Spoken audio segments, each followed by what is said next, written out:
Hi guys, AB from the Anti-Progressive here. Um, I said a couple of days ago I wanted to do a video, obviously based upon the events in London that have unfolded the last couple of days. And before that, I'd actually wanted to do with someone the Geert Wilders and the Dutch election, and the sort of Tommy Lauren U-turn on being pro-choice. But ultimately, I sort of decided against it. I wanted to do this video yesterday. Unfortunately, I didn't get home until later than I anticipated. And then, unfortunately, I had a power outage much of the night, so I wasn't able to. I've got no editing skills whatsoever, so I do apologise. I'm doing this on the Screencastify. I can only do it in 10-minute segments, so there may end up being several videos. If you are going to watch, I'd ask, if you're going to watch the first bit, please do watch however many follow-up videos there are. And if you do think it's been enlightening or sort of on point, please feel free to share it across Facebook or anywhere else. So obviously, terrorist attack in London the other day. As it stands at the minute, we've got 5 people dead.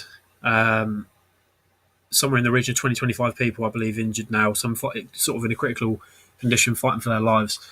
Got PC Keith Palmer here, obviously the police officer who was stabbed, part of the diplomatic team, part of the MPS outside Palace of Westminster, where obviously the House of Commons are, where the attack took place. Now, it's come out in the last couple of days that part of the reason perhaps this happened is somewhat inconceivably there was actually no armed police posted to the Palace of Westminster. Now, considering all of the talk that there's been sort of after the fact about how it's this sort of heart of democracy and such a landmark, it's somewhat bewildering that there were no armed police officers posted there as a matter of routine, in my opinion. Now, you might be thinking, well, how was the armed reaction so quick? Well, as it turns out, the firearms officers involved in the shooting, as far as I'm aware, were actually part of a ministerial close protection team, I believe. Someone correct me if I'm wrong, please, in the comments. Amber Rudd, the Home Secretaries. They were actually sat in the car waiting for Amber Rudd to come out, just as a complete matter of chance. And then, obviously, when PC Palmer engaged with the suspect, his colleague ran off to get help. And luckily, this close protection team was nearby, sat inside the car. Now,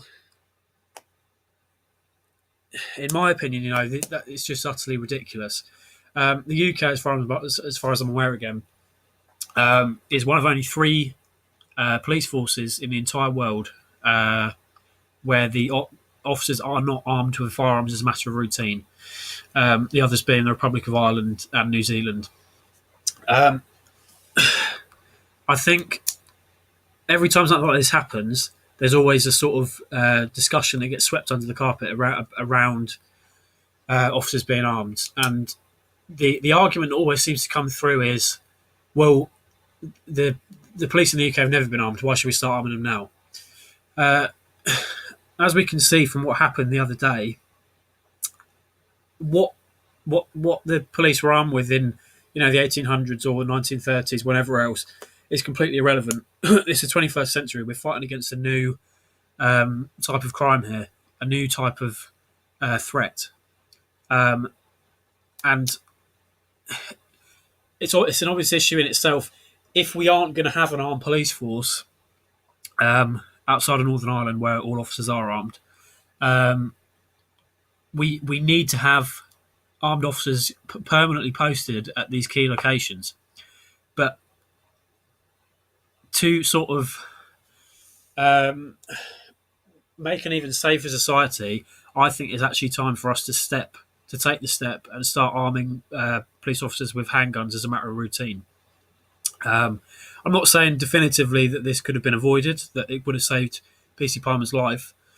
Had he been armed with a handgun, but I think it certainly would have given him at least that chance, because I've worn the same uniform as him. Admittedly, not in MPS, Metropolitan Police Service, sorry, and not in a city or anywhere near the scale with the same type and same amount of crime as London.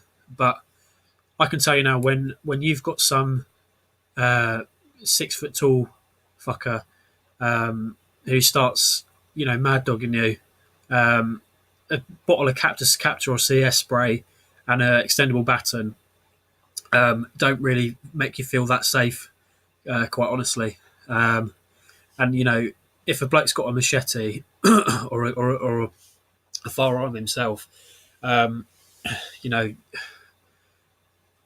a can of Captor spray just doesn't cut the mustard, really, quite honestly. So there's that. I think there's obvious issues in this, especially considering this supposed heightened security in the lead up to this Ring of Steel they're talking about that they're going to implement, which we'll go on to in a bit. So obviously this is just a map of where it took place. You can see Waterloo Station here, pretty much the main transit hub for London, certainly south of London, for people coming to work in London from all across the south. Once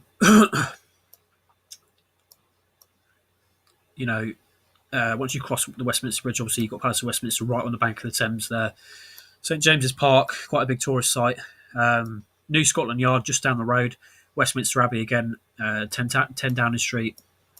Horse Guards Parade.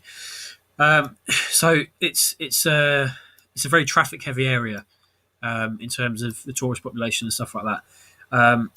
Obviously, I alluded to having a relative who works very close to where the incident took place the other day. There's a lot of people who work all over these areas. Essentially, my relative in question actually works within a 3 minutes walk of Westminster Bridge. They could actually see the events unfolding on the day, and were quite sort of traumatised by it, understandably. This next one I was going to talk about is the day after, the morning after, there was these news reports of 7 people being arrested in Birmingham and London in relation to the event itself. Now, these arrests had apparently taken place late the night before. As I say, I've worn that uniform. I've been a police officer.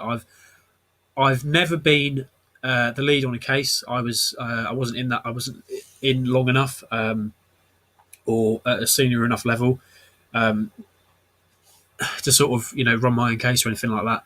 I just worked as a neighbourhood police officer, but I don't believe they could have sort of collated substantial enough evidence to make all of these arrests without having these people known to them before. Now, that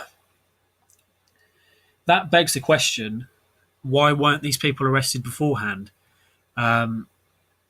If they could implicate them in these terrorist attacks, I mean, considering the suspect was in fact killed at the scene, it wasn't even as if they could have interrogated him for more information that could have potentially given up these names.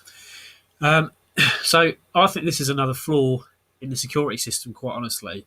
And I'm not necessarily putting the blame at the feet of individual police forces or the security services. However, I think it's an issue, and it's probably a legislative issue, like problems within our own legislation, which prohibits people taking action and having been forced into taking more of a reactionary role than a proactive role.